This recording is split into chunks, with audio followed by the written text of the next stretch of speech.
Good day mga ka-sports natin dyan, 2024 na at narito na nga ang pasabog ng PLDT.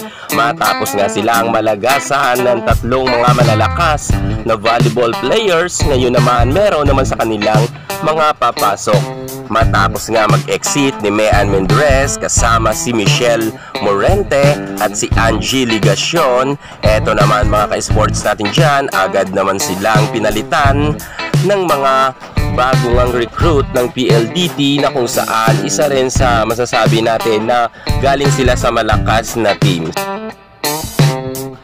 Malakas na ang PLDT pero nagpapalakas pa rin sila para syempre magkaroon na rin sila ng gold medal. Alam natin na bawat recruit nga ng PLDT ay talagang mas lalo pa silang lalakas. Lalo meron na silang Davison, may Mika Reyes, nariyan pa si Rhea Di Maculangan, may Erica Santos at nariyan pa si Tubino. Ngayon ang tatlong papasok ay masasabi natin na malaki talaga ang kanilang magiging ambag sa PLDT. Sino-sino ito? Para sa buong detalye, pero bago ang lahat, kung ngayon ka pa na napadpad sa aking YouTube channel, huwag kalimutan na mag-subscribe. I-click ang ating notification bell para lagi kang updated sa lahat ng issue pagdating sa volleyball. Susunod na, watch this. Drop it.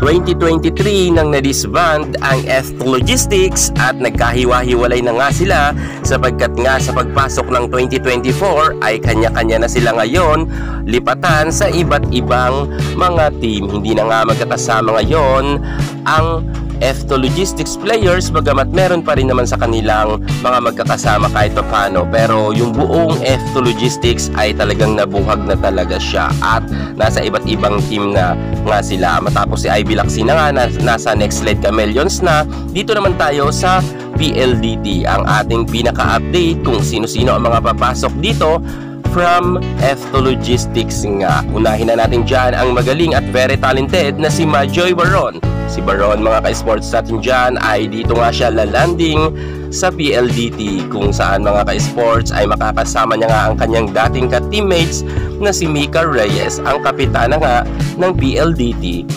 Malaki ang maitutulong ni Majoy Baron sa PLDT sapagkat alam naman natin na subok at magaling na ito as a middle blocker. Sobrang dami niya nang napatunayan at sobrang dami niya ng award mga ka-sports at meron rin siyang award na MVP.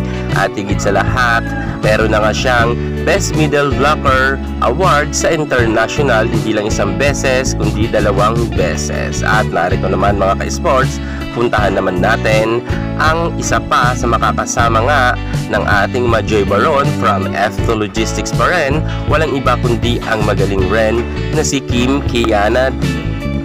Matapos ngang umalis ni Michelle Morente sa PLDT, narito naman ay pinalitan siya agaran ng ating KKD at siya nga ang papalit nga sa pwesto na inalisan nga ni Mitch Morente. Okay naman to si Kim Kiana D sapagkat alam naman natin na subok at matibay na rin to at kung pag-uusapan nga sa mga nakamit niyang award pagdating sa larangan ng volleyball ay sobrang dami na rin siyang nahakot at higit sa lahat meron na rin siyang MVP award. Dumako pa tayo sa isa pang galing rin sa F2 Logistics na kasama rin ng ating KKD at ni Majoy Baron na pumasok nga sa PLDT. Walang iba kundi ang kanilang magaling nga na setter na si Kim Fajardo.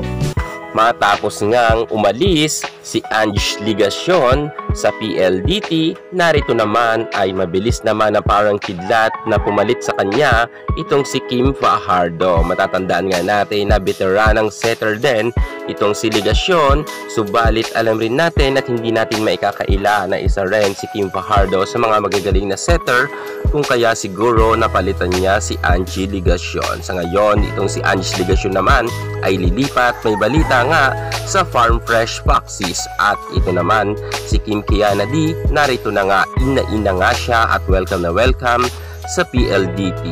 Siya nga ang pumalit sa pwesto nga ni Angie Ligacion as a setter.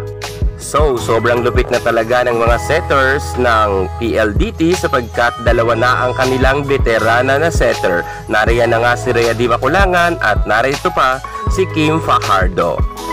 Mukhang magiging maganda talaga ang nasabi nating lineups nga ng PLDT sa paparating na PVL All Filipino Conference 2024 at mukhang may laban na sila at makakapag-podium finish na sila sapagkat kitang-kita natin na malalakas nga ang kanilang na-recruit. So ayan na nga po mga ka-sports natin dyan, inyo nang nakita ang mga bagong ngang players na na-recruit nga ng PLDT. Makakasama muli ng ating napakaganda at kapitana na si Mika Reyes ang kanyang datingang mga ka-co-teammates noon sa De La Salle. Walang iba kundi ang ating Majoy Baron na very talented na middle blocker, ang ating opposite spikers na si KKD na may MVP award din kagaya ni Majoy Baron, at higit sa lahat ang napakagaling nga na setter nila na si Kim Fajardo.